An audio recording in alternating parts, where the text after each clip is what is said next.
If you water wood, wood becomes rotten, and termites are opportunistic and they infest rotten wood.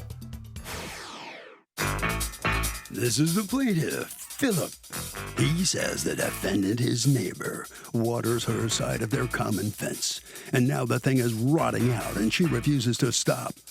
He had to fumigate the fence to get rid of termites. He had to repair the sections the defendant ruined. And he's here suing her for the $9,609.80 he's owed.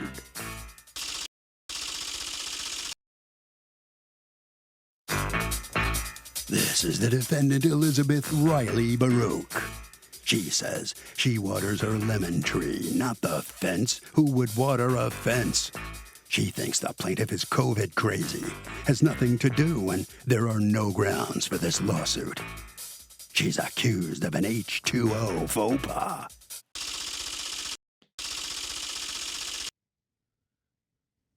All parties, please raise your right hands. What you are about to witness is real. The participants are not actors. They are actual litigants with a case pending in civil court. Both parties have agreed to drop their claims and have their cases settled here before Judge Marilyn Milian in our forum, the People's Court. People's Court is now in session. The Honorable Judge Marilyn Milian is now presiding. Litigants have been sworn, Your Honor. Thank you, Douglas. You're welcome.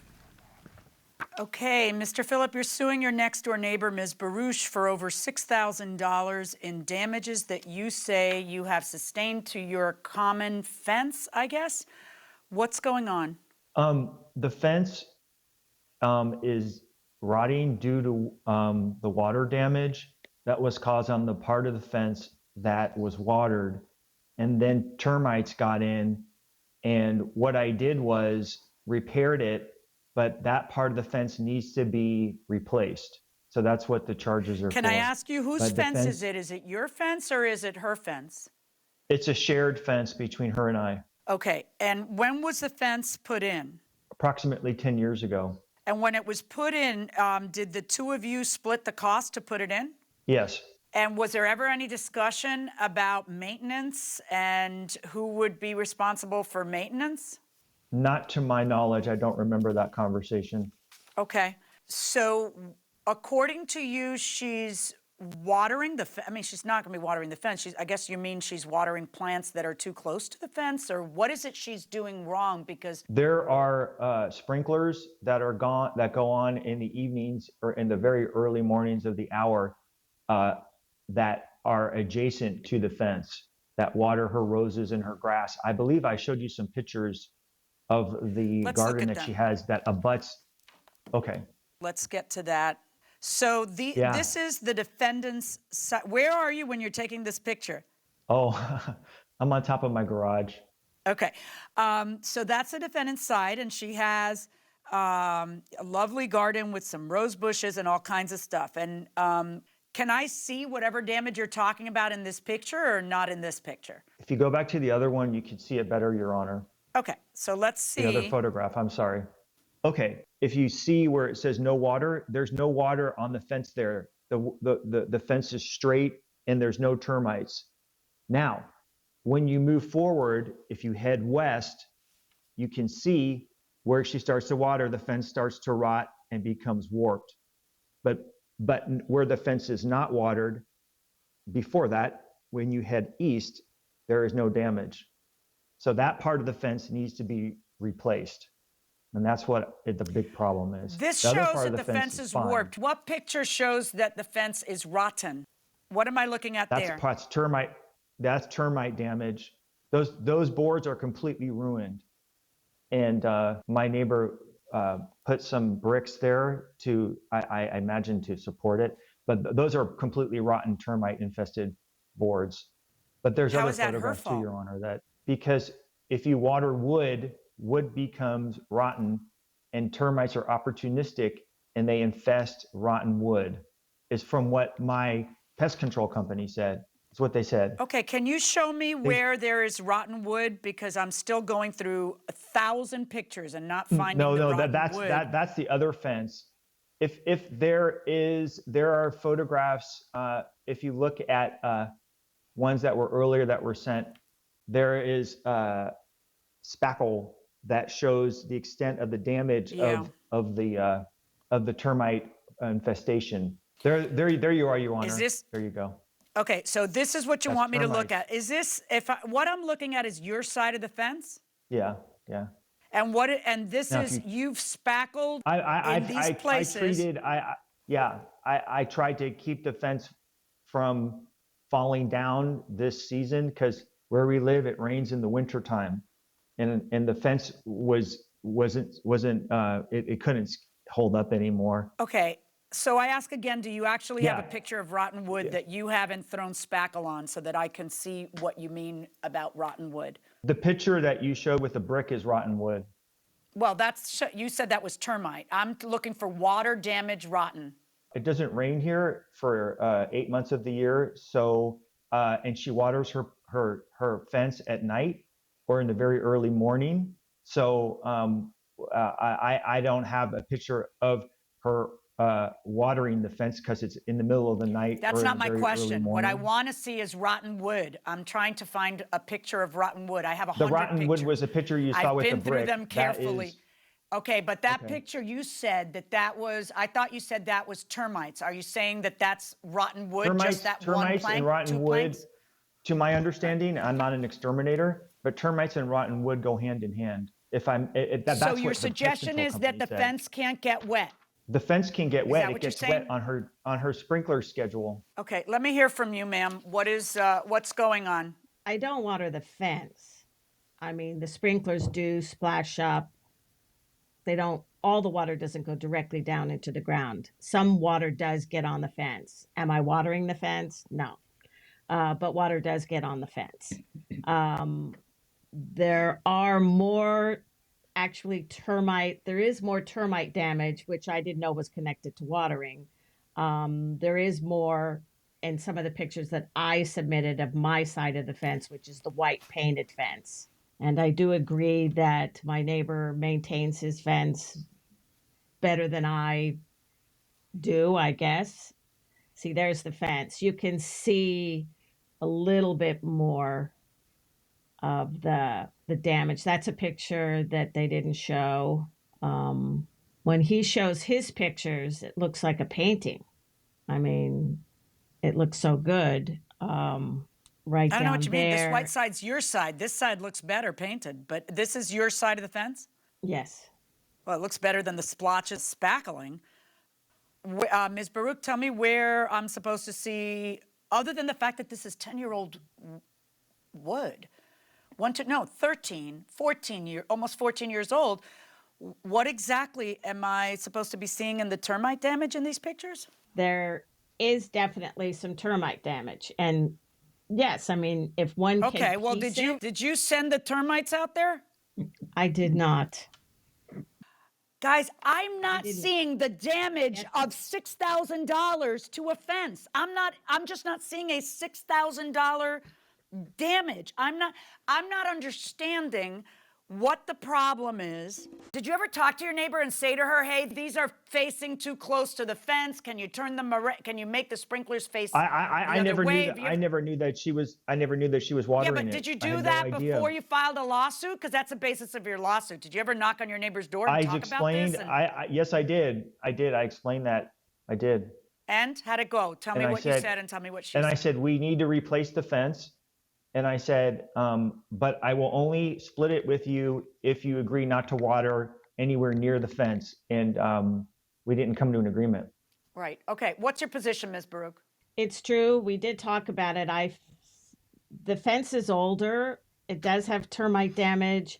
I didn't feel that it was my fault. I wasn't really watering the fence. Did water get on the fence? Yes, water got on the fence. Yeah, but I'm having a hard time understanding how a termite-ridden fence that is 15 years old and got wet, that's somehow some transgression on her part. You should make sure that the sprinkler heads are not facing the fence. that they're facing the plants, but I have to imagine that's what you made sure anyway. Why would you actually have them facing the fence? So the water, yes, water's gonna get on the fence, pal. There's nothing wrong with that. In other words, when you come to court, you have to show me that she has violated some duty of care that she has. And the best you're able to do is tell me, look how it's warped over there. That's because she waters her plants and water gets on the fence. How is that some transgression of an obligation on her part? Yeah, water's gonna get on the fence. So I'm not understanding what she's doing wrong by watering her plants and water getting on the fence. That is something that the fence has to be able to withstand because it's not indoors, it's outdoors. So yeah, after 15 years, there may be some maintenance that you guys have to do. And if you don't agree on splitting the cost, then the guy who it's really bothering does it on his own, or you don't do it and it stops bothering you. But this, from what I am hearing, I cannot look at her and say, oh, shame on you for getting water on a fence. That's not happening. Verdict for the defendant. May I speak, please? Well, the judge has made her decision. She has found for the defendant in this case. Philip, you wanted to say something to the judge right at the very end. What did you want to say to I her? have no comment. What? I have no What happens comment. now? All right, I gather you don't want to talk. He says he has no comment. Good enough. Ms. Baruch, how about you? Are you going to comment? Oh, sure, I'll comment. I mean, it's the judge knows what she's doing. I mean, I showed her pictures. He showed her pictures. That was it. All right, well, listen, congratulations. You're off the hook. Thank you. Okay. Thank you. Let's see what the judges have to say. This is a really interesting case. He didn't really prove that she has somehow uniquely trashed this fence and destroyed it or caused. It's almost 15 years old. Yeah. I mean, a wooden privacy fence, that's what you're going to get out of it, man. Around 15 years, roughly, right? Right. You are allowed to use your house the way a house is normally used, and Right. Underground sprinklers, are permitted. Right. And a fence getting wet is anticipated. Exactly. So come on, after 15 years, don't you think that this is, there's termites? Right. Oh, termites are attracted to water. You know what else they're attracted to? Wood. They're attracted to old wood. So, how is that all of a sudden evidence that, there's something bad that she's doing because it's warped a little bit on that side? Tough. Put in a fence, it doesn't warp, They need to just patch this up, or if they decide to together, come up with some kind of a... Right, but he cannot compel her in court to do so. So, if they want to work it out to be good neighbors, great. And if they don't, then great too. Well, let's hope they But can. he can't compel her in court. Let's hope they can mend their fences. Rochelle wants to know this. Hey, Harvey, can a restaurant or business legally charge you extra if you pay by debit or credit card? Yeah, actually, and it happens a lot where they will charge a premium, some of them will, because credit cards cost them money when it gets processed. So some will say cash only, but a lot of them know if they say cash only, a lot of people won't eat there, so usually you don't have to pay. That's going to do it for this case. Litigants for the next case inside the courtroom.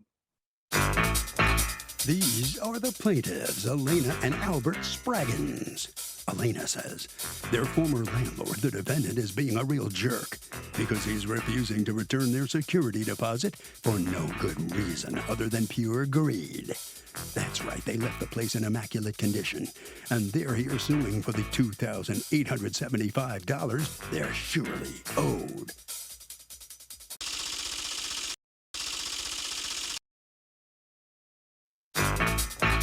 This is the defendant, Bonita Wright. She says she had to replace the washer and dryer in the unit because the plaintiffs broke them. She also had to clean the place because they have a difference of opinion on what constitutes leaving the place clean and what doesn't. She's accused of holding on tight to the money.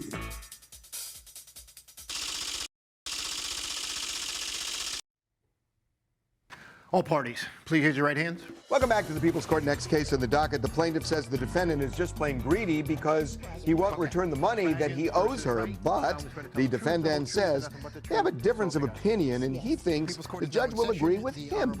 It's the case of, you really think this is clean? Thank you, Douglas. You're welcome. Okay. Alana Spraggins and Albert Spraggins. What is the relationship between the two of you? I'm the uncle and she's my niece. Got it. Okay. The two of you are suing Ms. Wright, your former landlord, for the remaining balance of a security deposit that you believe she inappropriately withheld. So you rented the house that she was a 4-bedroom house in order to run a project that you two do, which is what? Tell me. So we run a project with different organizations in the Bay Area to help individuals who are suffering from homelessness due to mental illness. And so I got in touch with Miss Bonita, and that's when we took ownership of the property, June 28th of 2019. Okay. And you were there for how long? When did you move out? We moved out on September 1st of 2020. Okay. Now, at that point, you were on a month-to-month, correct? Yes, ma'am. All right. Now, you're not living there, and your uncle's not living there either, right? Correct. But do you go there every day, or you don't go there every day? I go there every day or every other day. According to you, Ms. Wright, they left a lot of damages, and that's why you kept almost $2,900 of their $3,800 security deposit. Let's talk about the washer dryer. That is the biggest ticket item. What happened with the washer dryer, Ms. Bragans? So basically, the washer and dryer stopped working. I let her know when she was there. She never fixed it, so we purchased one for the tenants to use because they don't have ability to get around. They can't drive. And we purchased one to use, but I had my uncle come and look, which Mr. Spraggins, has done multiple repairs to that house out of our pocket without charging her when we were at tenants, because it would take her a long time to either get over there to fix it. And I have people who are counting on that place to look up to par, and case managers that come through. Right. So I let her know. The washer and dryer, so you bought it, just a second, you bought a new washer dryer, you installed them. What did you do with her washer and dryer? It was still there. We did not remove it from the property. Okay, did you reconnect it when you left? You disconnected yours and took them with you. Did you reconnect hers? No. We reconnected hers. I have a picture of the garage. She says you didn't, and I have a pic. Yeah, I want to see the connected washer dryer because she's shown me a picture of it disconnected. That's why I want to see the connected washer dryer. I don't have that picture. I just have a picture of the garage showing it behind she has a picture and she shows it disconnected. So I'm pretty sure she wouldn't disconnect her own washer dryer. I'm pretty sure this is that, but you can't leave it disconnected. But why should they have to pay $1,500 for a new washer dryer? You say they broke it, but maybe they just broke. And it's the landlord's responsibility to get them working again. So, I mean, yes, I agree with you that they left them disconnected, but why would they have to buy you a new washer dryer? One of the ladies that lived there, she was a person who told me everything. So when I was over there doing repairs, she told me everything. She said that most of the tenants were putting large items in there, breaking it, putting mattress pads in there, putting all kind of blankets and pillows. So they broke it within 3 months. Do you have her there as a witness for me to talk to? I do not. So do you have her there as a witness? Do you have an affidavit? Yeah, you can't just tell me someone told you they broke it. That's not going to work. What happened with the cameras? Because she had security cameras on there. And what happened with that? So the cameras didn't work. She let me know when I took possession that they didn't have a DVR. And if I wanted to buy new cameras to set up, I could. So the day of the move out, we couldn't find the brackets. And so Mr. Spraggins said, hey, I can just go to Home Depot and get some brackets if you want to just wait here and I can put your old system back up. Or you could take this new HD system. She says, okay, no problem. So Mr. Spraggins ended up, which I put in my exhibits to the court, the pictures of the new set of HD cameras. What's the deal here, Ms. Wright? They're saying that during the walkthrough that was discussed and you agreed to keep their new and working cameras and then you billed them for it. So tell me about that. I did give them permission to put their own cameras up, but I'm not the owner of the property. That someone else is the owner. So they didn't. The owner didn't actually want those cameras. They wanted the kind of thing. Yeah, I understand. But what did you say but did you tell them, yeah, these are fine? I told them that. Yeah. And then the owner. Yeah, I did tell them. That's a problem because you're the. Yes. I got it. All right. So you are a representative of the owner. So I guess you shouldn't be saying it's fine if it's not. But then that's something you're stuck with. You don't get to change that because the owner got mad. So that figures out. You kept money for light bulbs. For real? I've never seen a landlord do that. God. Really? I mean, if she left you without light bulbs, did she leave you without light bulbs? Is that what it is? No, they didn't leave me without light bulbs. There were some other kind of cheap light bulbs that was in there. Okay. What's the problem?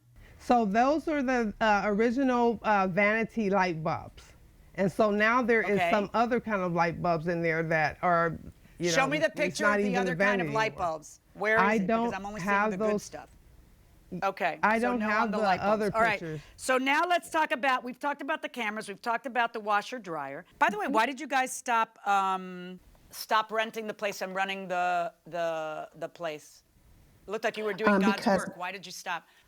Well, we didn't stop. I still have another location around the corner, so I'm still doing Oh, good. my God's duty. And the problem is that it's a lot of dumping over there, and so it is infested in the whole neighborhood with rats, and it makes it very hard for people coming off the street and having to see all that dumping because it kind of makes them still feel like they're on the streets. So it kind of defeats our purpose and our mission. Welcome back to the People's Court. The plaintiff says she left the apartment in pristine condition. She wants her money back. But the defendant says this woman has no idea what the word clean means. Let's go back into the courtroom. I have a sense of things. I think you kept too much. I'm going to order you to return some of it. There are some things that she put in for that she is entitled to keep. The biggest problem that I have is the washer dryer. You know, I think you should be able to keep money to reconnect it and get, you know, but the repair would have been on you. So anything that it costs to repair, it's your problem. I'm certainly not going to allow you to keep $1,500 of their dollars for that. There's a few other things we've talked about that bother me. The surveillance cameras, if you admit that you had told them, yes, we're striking a deal, you can't all of a sudden turn around just because it turns out that the boss is mad at you. So the $390, you don't get to keep that. The bulbs, you don't have proof of that. And you kept $300 for cleaning. Do you have, I see pictures that you've taken that are literally this close. And I see pictures that they've taken of how they left the place. I don't see $300 worth of cleaning. I'm going to reduce that as well. And what we are going to be left with is, I am ordering you to return an additional, the security deposit was $3,800, correct? And you you sent them only $925. And I am going to order you to return an additional $2,023.18 to the plaintiffs. Verdict for the plaintiffs. Thank you, Your Honor. Thank you, Your Honor. So the plaintiffs prevail in this case. Ms. Wright, you got to give back $2,023.18. How about that? Well, I definitely don't like it. I think that what is the matter with these tenants is that they're going around, they're probably doing this to a lot of different other landlords too. They're just doing what they want to do, and it does not make sense to me. All right, $2,023. Mr. and Ms. Spreggins, well, how do you feel about the outcome of the case? What do you think? You're getting a good bit back. Not everything, but a lot. Yeah, but that's okay. I feel good about the outcome of the case. I think that she has to learn how to not penny pinch. I've never heard of a landlord charging for light bulbs. And I think that people need to be aware, if they rent from her, that they're looking forward to either going to court or not getting their deposit back in the future. So suing was the right thing to do. You're glad you did that, right? Yes. Yes. Absolutely. Exactly. All right, very good. Well, congratulations. You have prevailed.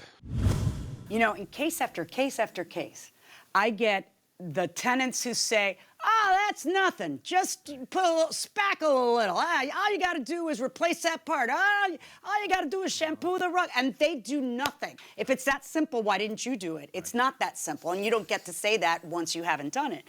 These guys really put some effort in. Yeah, he came from Chicago weeks before, and they worked. They worked on it, and they tried to get it back to the original condition. But you're right about that observation about tenants.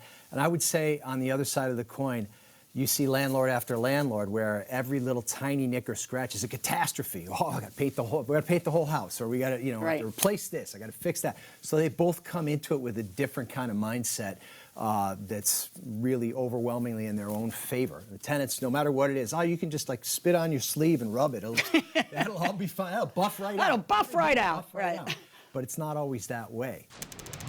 The Blaster wants to know this. Hey, Harvey, why do we have to raise our right hand to take the oath before a court case? Because that's just what you do. I mean, that you are swearing to tell the truth, the whole truth, and nothing but the truth. And it's a symbol that means something, and the fact that you know it, it has some gravitas to it, and that's why it's done. That will do it for this case. Litigants for the next case inside the courtroom. This is the plaintiff, James Harkins.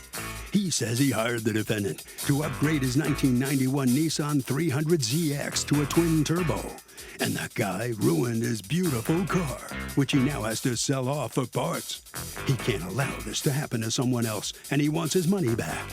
So he's here suing for the $2,170 he's out.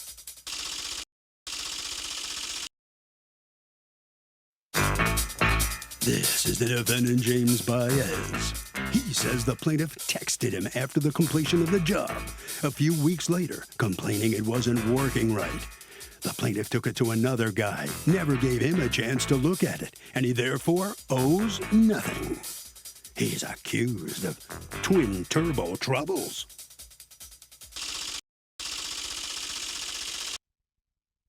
All parties, please hit your right hands.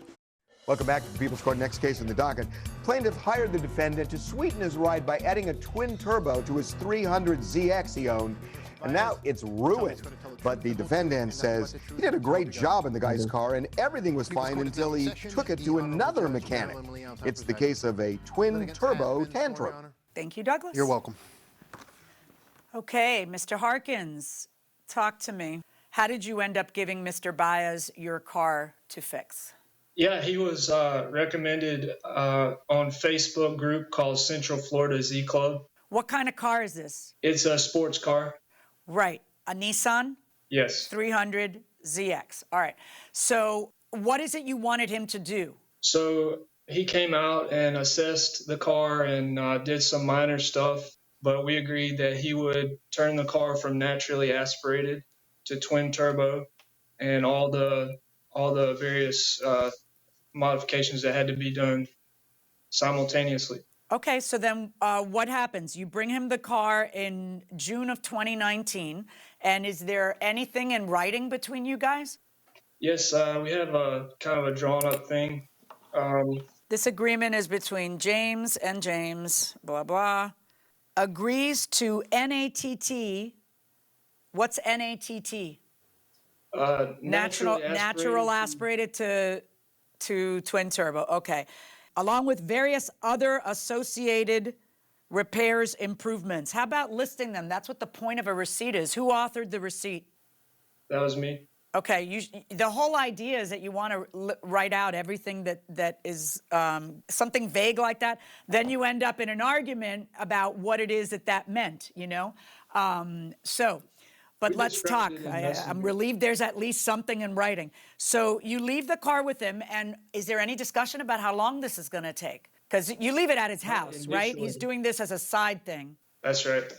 Yeah, later on we decided, after over a year, I got him to agree to 90 days or, you know, we cut our losses and move on. Right. It actually, how long did he have it in its entirety? About 18 months. Right. 18 months, Mr. Baez. That's a long time. And during those 18 months, there were lots of times where you were texting him and telling him, I'll have it next week. By this time next week, you'll have a working car, blah, blah, blah, blah. There was all this stuff. And then you never made good on that. And then the last time, because he was a really patient man, on the last time he said, I am going to write a bad review. Talk about patient. 18 months later, I'm going to write a bad review if you don't have it done in 3 months. And then you say, okay, I'll have it done in 3 months. And then you still didn't have it done in 3 months, right? There was still stuff left to do. Why? Yes. My job.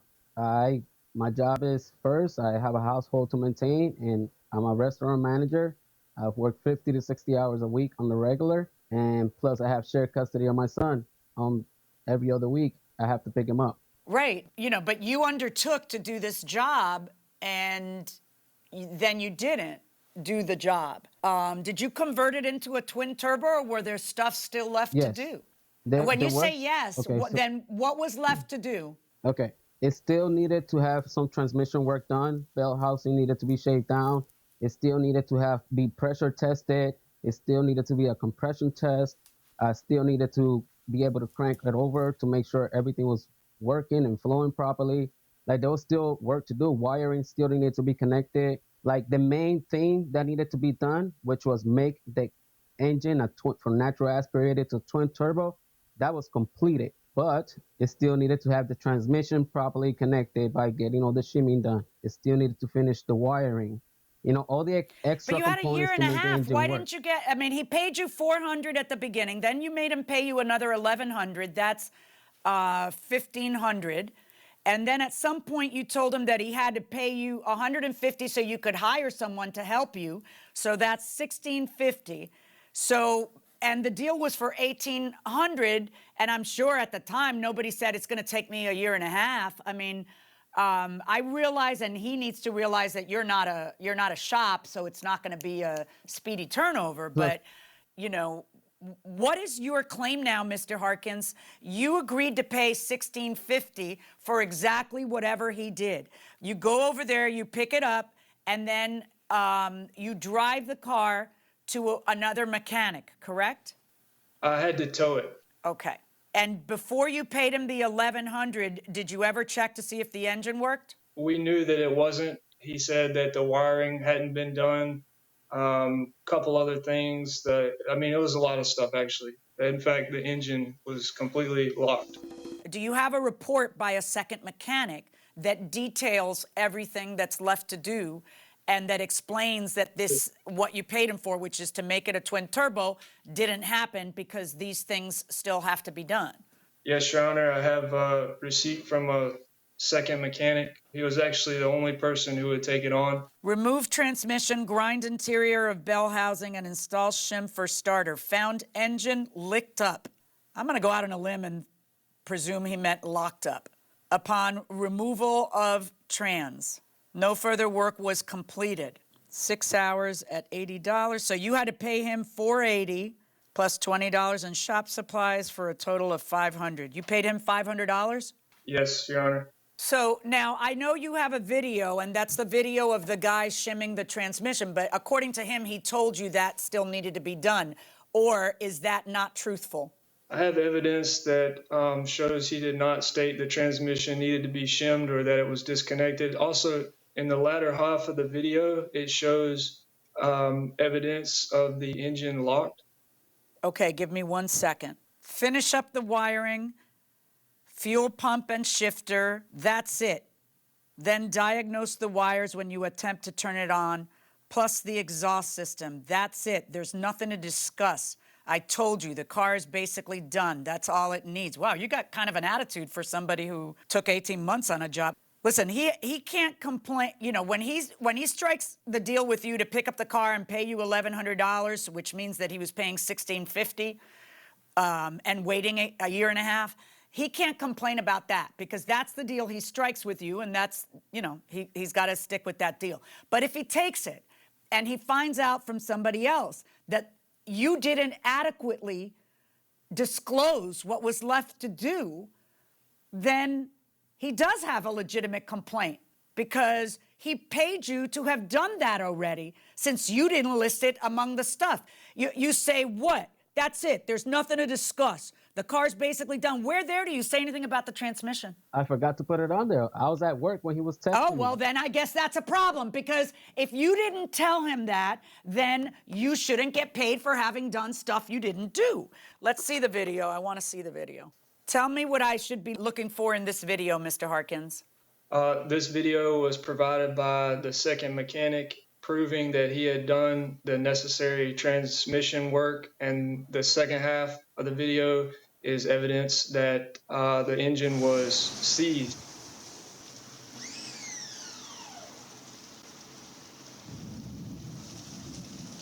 But what's going to happen now?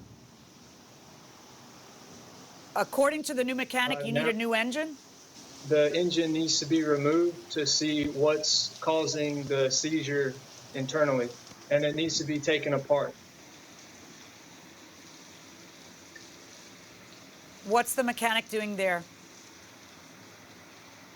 He has a very long, high torque wrench on the main crank bolt and showing that the engine will not rotate.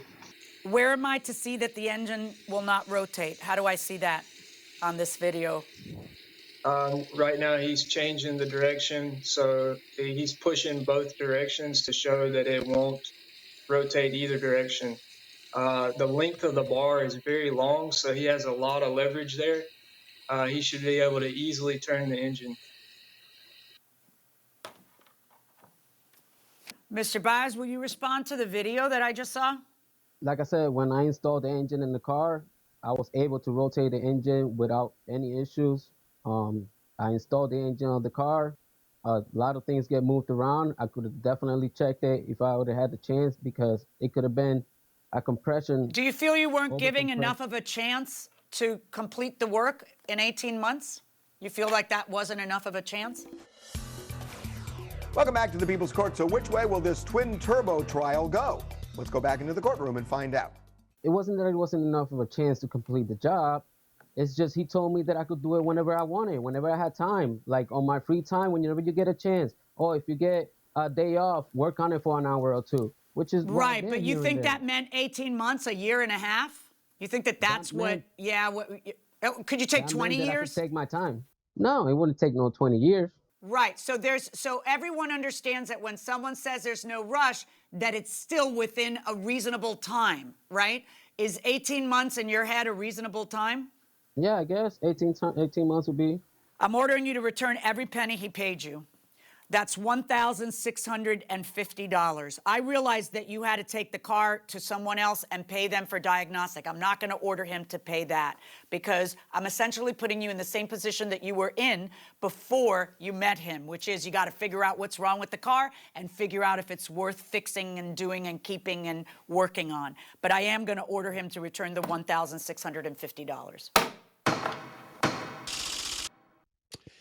Okay, the plaintiff prevails. He's going to get $1,650 back, not the $2,170 he asked for. Mr. Velez, let me ask you, how do you feel about the judge's verdict? I don't think it was fair, because I still did what I was asked to do to make the car a twin turbo. It wasn't completed, but he told me that I could take my time, so I did what I had to do. Well, you certainly took your time. You had it a long time. All right, Mr. Hawkins, you're going to get that money back. Are you sorry you even started this, the revision on the car to make it a twin turbo? Yeah, it was a terrible venture. I took the word of some friends. James is a knowledgeable guy.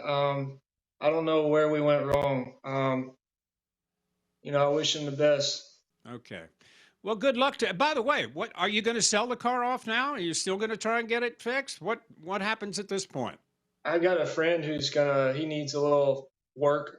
He's gonna take it apart and sell it piece by piece. Piece by piece, just for parts. What a shame.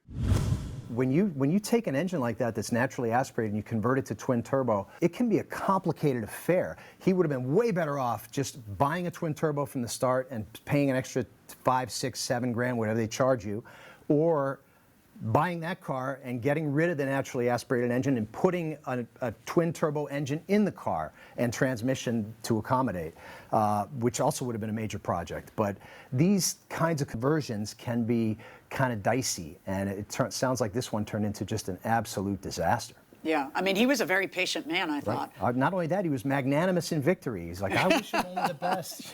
he's had no car for 18 months. He hasn't had the car. He's out an additional amount of money for the second diagnosis. He's never going to get the diagnosis money back, etc. He's at the point now where he's got to part out the car. He's just going to sell the parts. It doesn't get much worse than that, right? Poor guy. Hope he has better luck with the next one. Yeah. So Thomas wants to know this. Hey, Harvey.